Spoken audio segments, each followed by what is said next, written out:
There is something wrong with the way you think. You have known it since childhood. The speed at which your mind dismantles a conversation, while everyone else is still nodding along.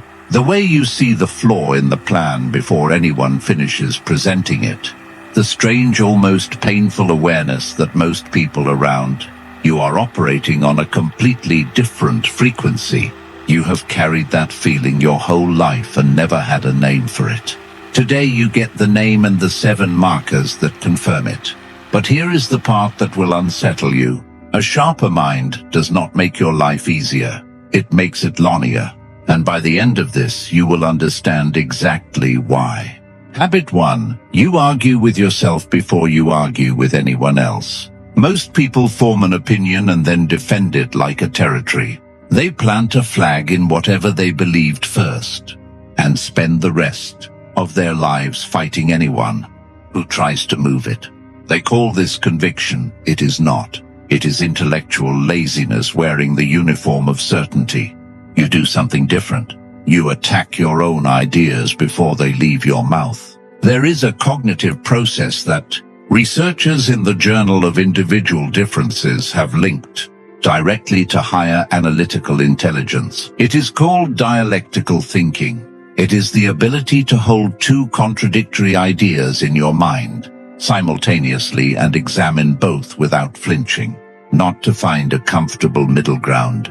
Not to see both sides the way a politician does to avoid commitment, but to genuinely stress test your own beliefs, the way an engineer stress tests a bridge before letting traffic cross it. Most minds cannot do this. It feels like betrayal to question your own conclusions. It triggers a deep, almost physical discomfort that psychologists call cognitive dissonance. The average person resolves that discomfort by choosing one side quickly and ignoring the other. It feels like relief. It feels like clarity. But it is the intellectual equivalent of closing your eyes during surgery because the sight of blood makes you uncomfortable. The problem does not vanish because you stopped looking at it. Your mind, however, does not flinch. You sit in the discomfort. You let the contradiction breathe. You interrogate your own reasoning the way a prosecutor interrogates a hostile witness, and only after the internal trial is complete do you speak. This is why people find you slow to commit. This is why they mistake your deliberation for indecisiveness. They think you cannot make up your mind. The truth is the opposite. You refuse to make up your mind cheaply. In modern strategic thinking aligned with Robert Greene's perspective, the most dangerous idea is the one you fall in love with before you have tried to kill it. If you find yourself constantly debating inside your own skull, questioning your own conclusions before they harden into beliefs, you are not confused. You are operating a cognitive engine that most people do not possess. And it costs you something. It costs you the blissful ignorance of easy answers. But what it gives you is worth more. It gives you accuracy. Habit 2. You get bored in conversations that excite everyone else. There is a particular kind of boredom that has nothing to do with laziness. It is not the boredom of the unmotivated. It is the boredom of a mind that processes information faster than it is being delivered. You have felt this. Someone is telling a story. The room is engaged. People are leaning in, reacting, laughing at the right moments. And you are already 3 steps ahead.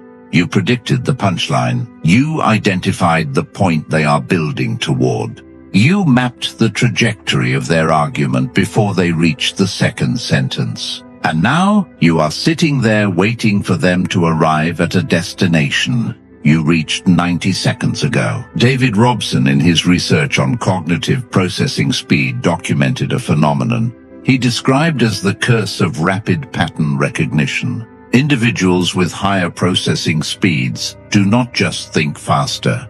They predict faster. They unconsciously model the trajectory of conversations, arguments, and narratives in real time. The result is that ordinary social interactions begin to feel like watching a movie you have already seen. This is not arrogance. You did not choose to be bored. Your brain is simply running at a clock speed that does not match the conversation, and it creates a strange kind of isolation. You cannot express it without sounding condescending. You cannot explain it without being misunderstood. So you learn to mask it. You nod at appropriate intervals. You fake engagement. You perform interest. But inside your mind is restless. It is hungry for something denser, something that matches its speed. And when it does not find it, it starts to wander, not aimlessly. It wanders constructively. You start connecting ideas from unrelated fields. You start noticing patterns between the conversation. Something you read last week, and a problem you have been turning over in your mind for months. This wandering is not a deficiency. Research from Scientific American Mind has repeatedly linked this type of spontaneous ideation to elevated creative intelligence. Your mind is not drifting because it is weak. It is drifting because the current input is beneath its processing capacity. So it reallocates resources to more complex problems in the background. The Japanese chess master Yoshiharu Habu once described this feeling during casual matches. He said that when the game was too simple, his mind would begin solving problems from previous, more complex games entirely without his permission. His brain refused to operate below its capacity. It would find work to do even if he did not assign it. This is not distraction. It is overflow intelligence seeking a worthy container. If ordinary conversations bore you while the rest of the room is captivated, do not pathologize it. Recognize it. Your boredom is a diagnostic tool. It is telling you the altitude at which your mind naturally operates. Habit 3. You change your mind and feel no shame about it. The average person treats a changed mind like a public humiliation. They would rather defend a position they know is flawed than endure the social cost of admitting they were wrong.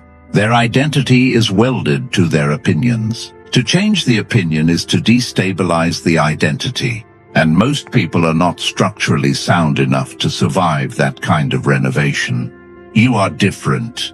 You have changed your mind on things you once believed with absolute certainty. Political positions, career decisions, judgments about people. And instead of feeling defeated by the reversal, you felt something strange. Relief, clarity, the sensation of a misaligned bone snapping back into place. Daniel Kahneman spent decades studying this. In his research on cognitive flexibility, he found that the willingness to update beliefs in the face of new evidence is one of the strongest correlators of superior judgment. Not raw IQ, not education, not experience. The simple willingness to say, I was wrong, and here is what I now believe. Kahneman himself modeled this behavior publicly. He was famous for changing his position during academic debates, sometimes reversing his stated conclusion mid-lecture if a student or colleague presented a stronger argument. His peers found it disarming. Some found it suspicious. How could a man of his stature admit error so casually? But Kahneman understood that intellectual honesty is not a vulnerability. It is the highest form of cognitive discipline. The mind that cannot update is the mind that cannot improve. And the mind that cannot improve is the mind that calcifies into irrelevance. No matter how brilliant it once was, there is a term in intelligence research for this. It is called actively open-minded thinking. It was formalized by psychologist Jonathan Barron, and it measures the degree to which a person seeks out information that contradicts their current beliefs. Most people score low not because they are unintelligent, but because the emotional cost of being wrong is too high for their ego to absorb. Their self-worth is stitched so tightly to their certainty that pulling one thread unravels everything. Your mind does not have this fragility. You can separate what you believe from who you are. You treat your opinions like hypotheses, not heirlooms. And that allows you to move through the world with a speed and accuracy that bewilders people. who are still clutching yesterday's conclusions like they are sacred texts. If you change your mind frequently and feel sharper after each revision, that is not inconsistency. That is a mind that prioritizes truth over comfort. Habit 4, you notice what is missing before you notice what is present. Here is a test that separates sharp minds from average ones. Walk into a room. Most people will immediately catalog what is there. The furniture, the people, the noise, the energy. Their perception is additive. They build reality by stacking visible elements. Your mind does the inverse. You walk into the same room, and the first thing you register is what is absent. The person who should be there but is not. The conversation that stopped a half-second too soon when you entered. The detail in the proposal that was conspicuously avoided. The question no one is asking. This is called negative space cognition, and it is terrifyingly rare. In visual art, negative space is the area around and between subjects. Untrained eyes ignore it entirely. But master artists know that the empty space defines the composition more than the objects themselves. The same principle applies to intelligence. What people choose not to say is almost always more revealing than what they do say. What is excluded from an argument often tells you more about the argument's weakness than any flaw in its logic. During the Second World War, the Allied statistician Abraham Wald was asked to determine where to add armor to bomber aircraft. The military had studied the planes that returned from missions and mapped where the bullet holes were concentrated, the wings, the fuselage, the tail. Every analyst recommended reinforcing those areas. Wald said the opposite. He said, armor the areas with no bullet holes, the cockpit, the engines, the fuel system. His reasoning was lethal in its clarity. The planes they were studying had survived.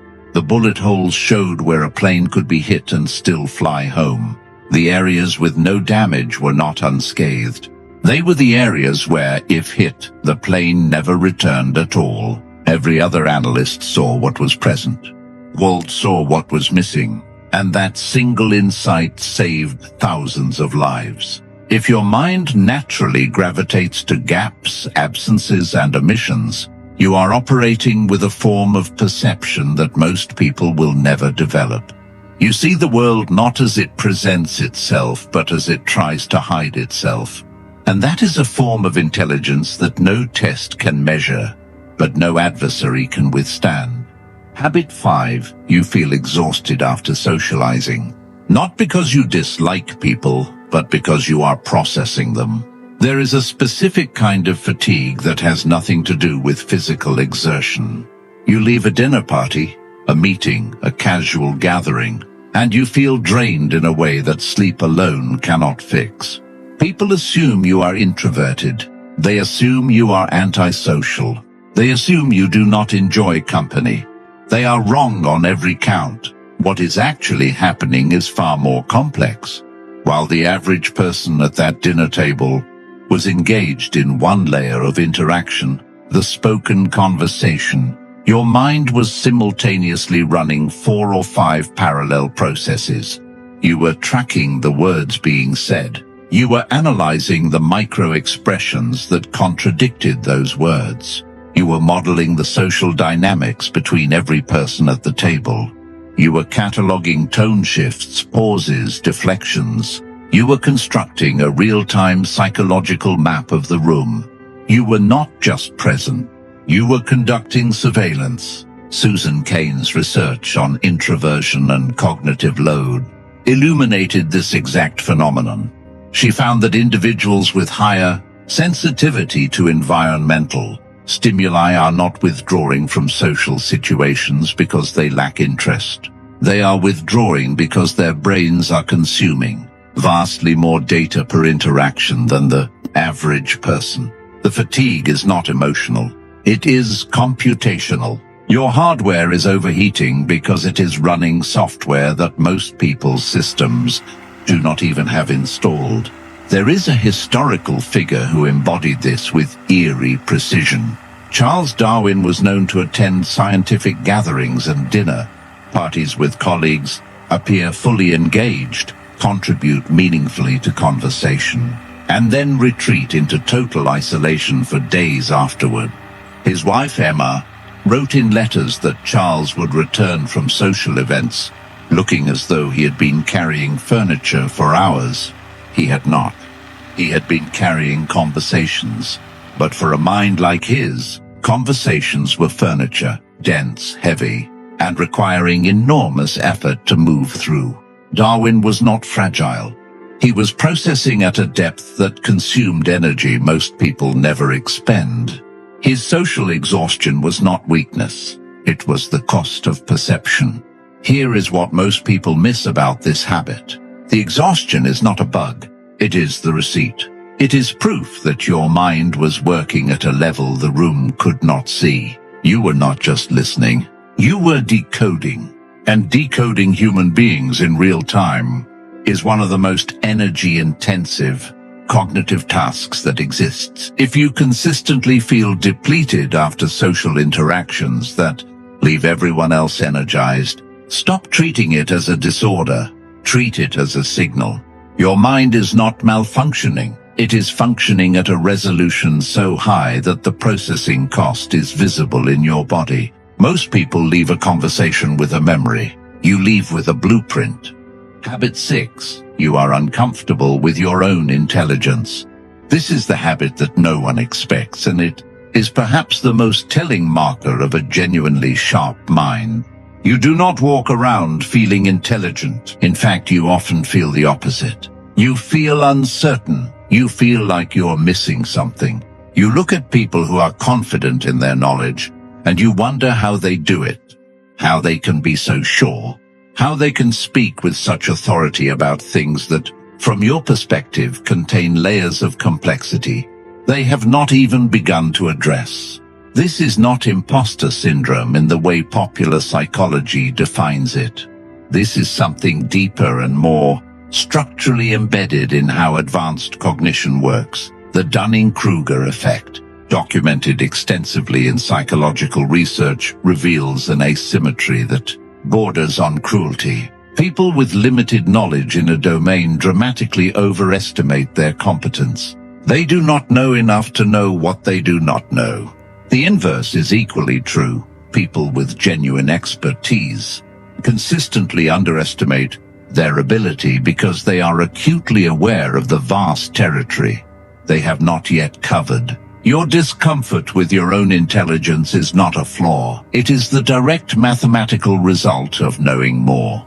The more you learn, the larger the perimeter of your ignorance becomes. A person who has read one book on economics feels like an expert. A person who has read 50 feels like a beginner. The circle of knowledge expanded, and so did the border it shares with everything unknown. There was a British mathematician named Andrew Wiles who spent 7 years in near-total secrecy working on Fermat's last theorem, one of the most famous unsolved problems in mathematics. When he finally presented his proof in 1993, colleagues described him as visibly uncomfortable with the praise.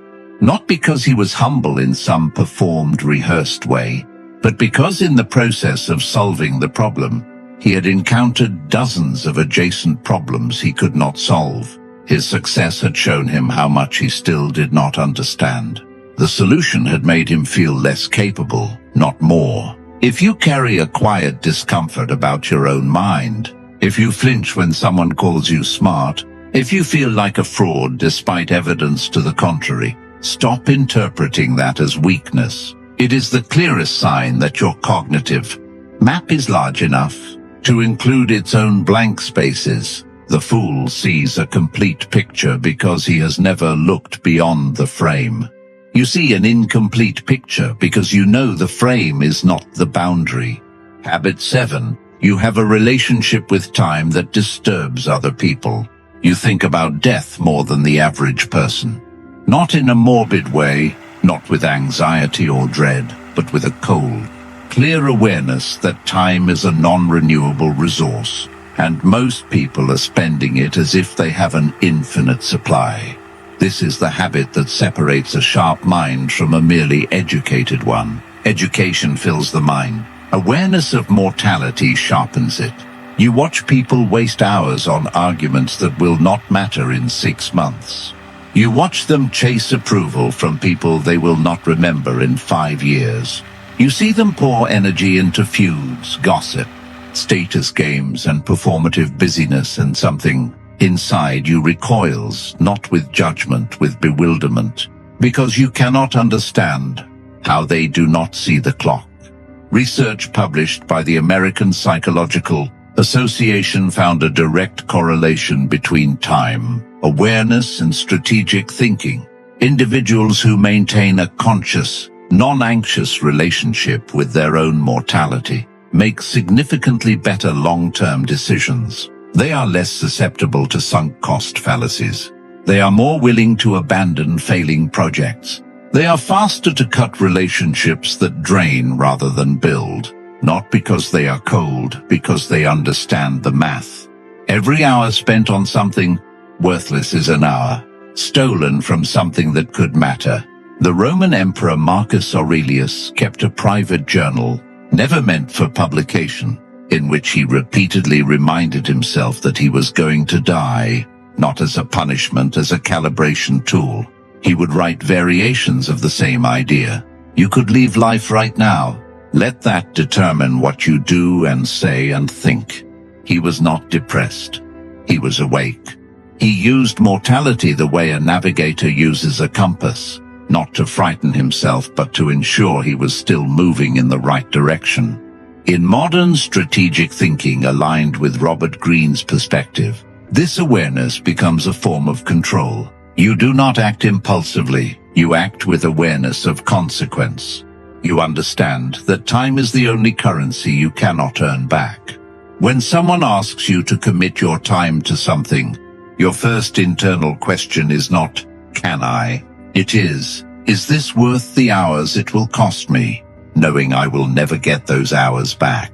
That calculation runs automatically beneath your conscious awareness, filtering every request, every opportunity, every relationship through a lens that most people do not acquire until it is too late. This is why you sometimes appear distant or detached to people who do not understand you. They think you are aloof. What you actually are is selective. You have an internal economy that values time above money, above status, above social currency.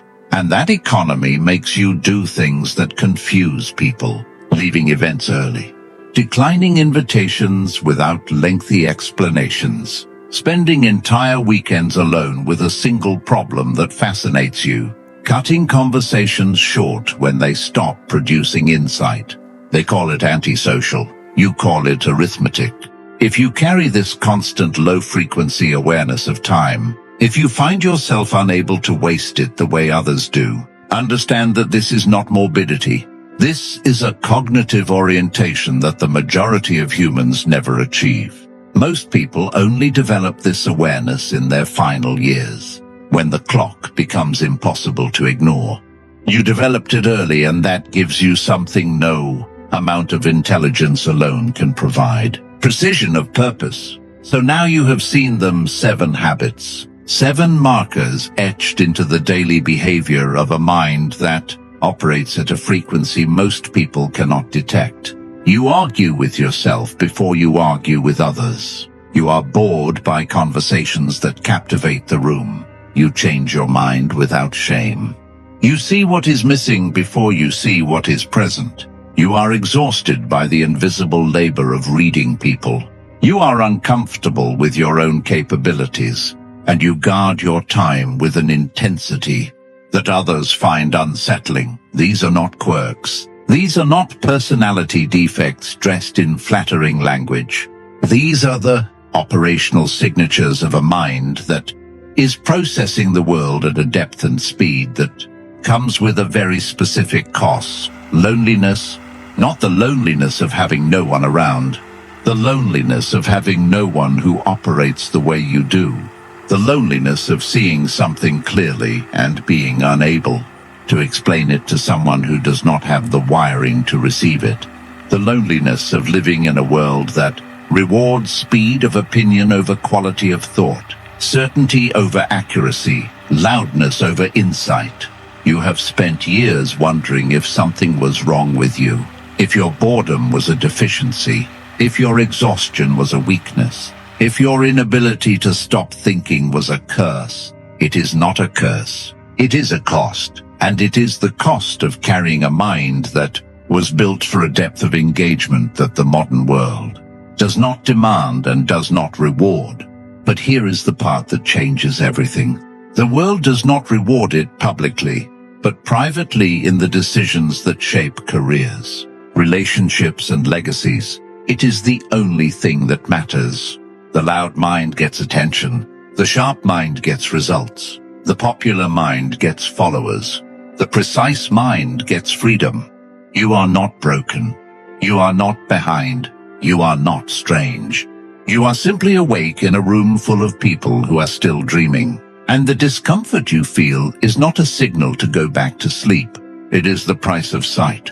So the next time someone tells you that you think too much, that you are too intense, that you need to relax, understand what they are actually saying. They are saying your frequency is making them uncomfortable. And that discomfort is not your problem to solve.